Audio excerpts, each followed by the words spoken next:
ನನಗೆ ಗೊತ್ತು ನಿಮಗೆ ತುಂಬ ಕೋಪ ಬಂದಿದೆ ಅಂತ. ಆದ್ರೆ ನಾನೇನು ಮಾಡಿಲ್ಲ ಬಾಸು. ಕೊಂಬೆ ತುಂಬಾ ಚೆನ್ನಾಗೇ ಇತ್ತು. ನಾನು ಅದನ್ನ ಕ್ಲೀನ್ ಮಾಡಿ ಗಾಳಿಗೆ ಆರ್ಲಿ ಅಂತ ಇಟ್ಟು ಬಂದೆ. ನಾನು ಬರಷ್ಟರಲ್ಲಿ ಹಾಳಾಗೋಗಿತ್ತು. ನಾನು ನಿಜವಾಗ್ಲೂ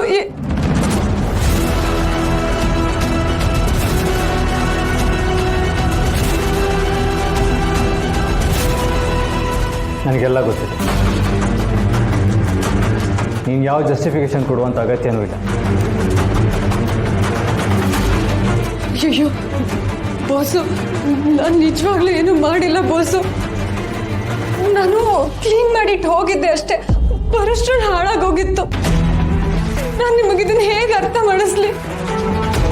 ನನಗೇನು ಅರ್ಥ ಮಾಡಿಸೋದು ಬೇಡ. ನನಗೆಲ್ಲ ಅರ್ಥ ಆಗಿದೆ.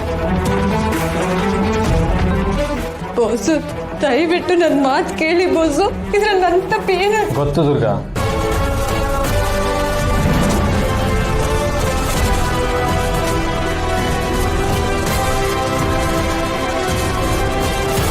ಇದರಲ್ಲಿ ನಿಮ್ಗೆ ಯಾವ ತಪ್ಪು ಇಲ್ಲ ಅಂತ ನನಗೆ ಗೊತ್ತು.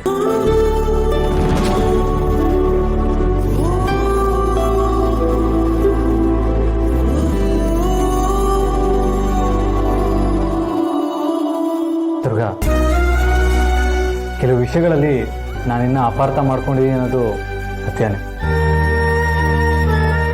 ಕೆಲವೊಂದು ಸಲ ನೀನು ಕ್ರೇಜಿಯಾಗಿ ಬಿಹೇವ್ ಮಾಡೋದು, ಎಡ್ವರ್ಟ್ ಕೆಲಸಗಳನ್ನ ಮಾಡೋದು ನಿಜಾನೇ.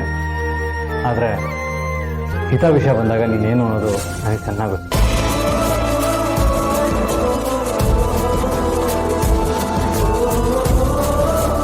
ಯಾರು ಏನೇ ಅಂದರೂ ಹಿತ ಯಾವತ್ತು ನಿನ್ನ ಫಸ್ಟ್ ಪ್ರಿಯಾರಿಟಿ ಅನ್ನೋದು ನನಗೆ ಗೊತ್ತು ದುರ್ಗ.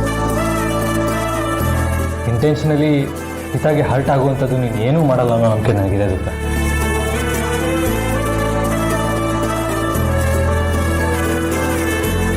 ಬಾಸು, ನೀವು ಹೇಳ್ತಿರೋದು ನಿಜನಾ? ನಿಮಗೆ ನಿಜವಾಗ್ಲೂ ನನ್ನ ಮೇಲೆ ಬೇಜಾರಿಲ್ವಾ? ತಪ್ಪು ಮಾಡದೇ ಇರೋ ಮೇಲೆ ನಾನು ಯಾಕೆ ಬೇಜಾರು ಮಾಡ್ಕೊಳ್ಳಿ ದುರ್ಗ? ಅದು ಅಲ್ಲದೆ ಆ ಗೊಂಬೆಗೆ ಏನಾಯಿತು, ಯಾಕಾಯಿತು, ಅದ್ರ ಬಗ್ಗೆ ನನಗೆ ಕರೆಕ್ಟಾಗಿ ಏನೂ ಗೊತ್ತಿಲ್ಲ. ಆದರೆ ಅದು ಹಾಳಾಗೋದಕ್ಕೆ ನೀನಂತೂ ರೀಸನ್ ಅಲ್ಲ ಅನ್ನೋದು ಚೆನ್ನಾಗಿ ಗೊತ್ತು.